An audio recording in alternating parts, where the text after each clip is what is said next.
आज शेतकरी कामगार पक्षाचे नेते माजी नगरसेवक गोपाळ शेठ भगत साहेबांचा आज वाढदिवस या निमित्तानं दरवर्षीप्रमाणे या आजच्या या गगनगिरी महाराज वृद्धाश्रमामध्ये शेतकरी कामगार पक्ष कळंबोली विभागातर्फे नेहमीच आम्ही दरवर्षीच फळं वाटप आणि विविध समाज उपयोगी कार्यक्रम साहेबांच्या वाढदिवसानिमित्त करत असतो। एक कळंबोलीतील आदर्श व्यक्तिमत्व आणि अजात शत्रू म्हणून ज्यांची ओळख अशा व्यक्तिमत्वाचा वाढदिवस साजरा करत असताना निश्चितपणानं एक आनंद आणि अभिमानाने आम्हाला भरून येतोय की सामाजिक जीवनामध्ये राजकारण करत असताना कसं जगावं याचा एक मूर्तिमंत उदाहरण म्हणजे गोपाळ शेठ भगत साहेब आहेत। या निमित्तानं आजच्या दिवशी विविध कार्यक्रम शेतकरी कामगार पक्षाच्या माध्यमातून घेण्यात आले।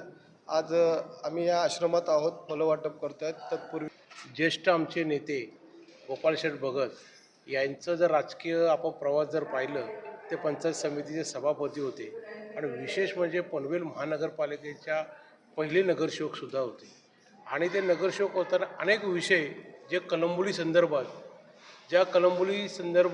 ज्या हॉल होता तो हॉल मिळावा म्हणून प्रचंड मेहनत करणारा कारण व्यक्ती हा असेल तो गोपाळ भगत असेल। आज वाढदिवसानिमित्त सांगतो उद्देश हेच होतं का त्यावेळी ठरलं होतं की हे सर्व आम्ही लग्नाचा कार्यक्रम सांस्कृतिक कार्यक्रम ठेवायला लागतो, हे आम्ही भाडेतत्त्वावर द्यायला लागेल म्हणून महानगरपालिकेने ते पूर्ण कर लावलं होतं। परंतु त्यासाठी पूर्णतः झडणारा व्यक्ती मी त्यावेळी सभागृहात पाहिला तो गोपाळ भगत। प्रचंड गोष्टीने गोपाळ भगतकडनं आम्हाला अनेक ज्ञान आणि अभ्यास करायला सुद्धा मिळालं ज्येष्ठ नेते असल्या कारणाने।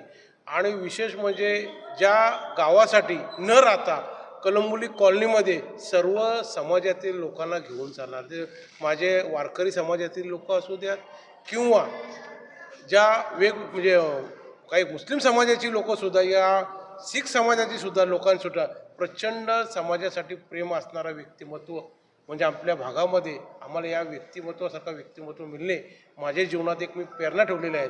मी रक्तदान शिबिर ज्यावेळी ठेवलं होतं त्यावेळी रक्तदान शिबिरमध्ये माझं स्वतःचं रक्तदान देऊन मी लोकांना जनजागृती केली होती का ह्या व्यक्तीसाठी का रक्तदान द्यावं का याचा उद्दिष्ट खूप मोठा आहे, धोरण खूप मोठं आहे। अशा पद्धतीने आमच्या गोपाळ भगत साहेबांचा जो वाढदिवस आहे आज तो सुद्धा वृद्धाश्रममध्ये आपणच्या ह्याच्यामध्ये केला जातो आहे। असं आदर्श ठेवणारे लोक वाढदिवस नेहमी हॉटेलमध्ये दारूच्या पार्ट्या करून केल्या जातात, पण जर वृद्धाश्रममध्ये येऊन लोकांना जे वृद्ध अवस्थेमध्ये लोकांना त्यांना सहारा द्यावा असं उद्दिष्ट ठेवणारा व्यक्तिमत्व आहे। लोक असू द्या या 30+ असू द्या आलं लक्षात न करतात, परंतु अशा वेळी कोजागिरीला सुद्धा हा दूध ठेवून त्यावेळी 30% होता तुम्ही 30%ला हे ठेवून आज समाजामध्ये जनजागृती देतात का आज समाज सुधारला पाहिजे, का समाज सुधारला पाहिजे का विचित्र आज आपल्याकडे वेगळे राज्यातील देशातील लोक राहायला आले आहेत, संस्कृती वेगळी आलेली आहे आपल्याकडे।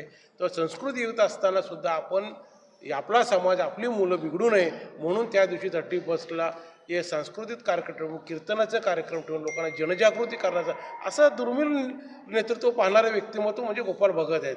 अनेक गोष्टी का ते मी सांगू शकतो जीवनात बोलू शकतो, परंतु पक्षाची एक निष्ठा जी पाहायची असेल प्रचंड पक्षाच्या ह्याच्यामुळे त्यांना कधी मारसुद्धा खावा लागला होता, अनेक केसेस त्यांच्या अंगावर हे झाले, परंतु पक्षाची निष्ठा ही असल्या कारणाने शेतकरी कामगार पक्षावर परंतु ते त्या ठामपणाने विश्वासाने त्या शेतकरी कामगार पक्षाचे म्हणून कार्यरत आहेत आणि त्यांचा वाढदिवस हे म्हणजे आमच्या भागात परिसरामध्ये विकासाचा कार्यक्रम म्हणून आम्ही ठेवतो।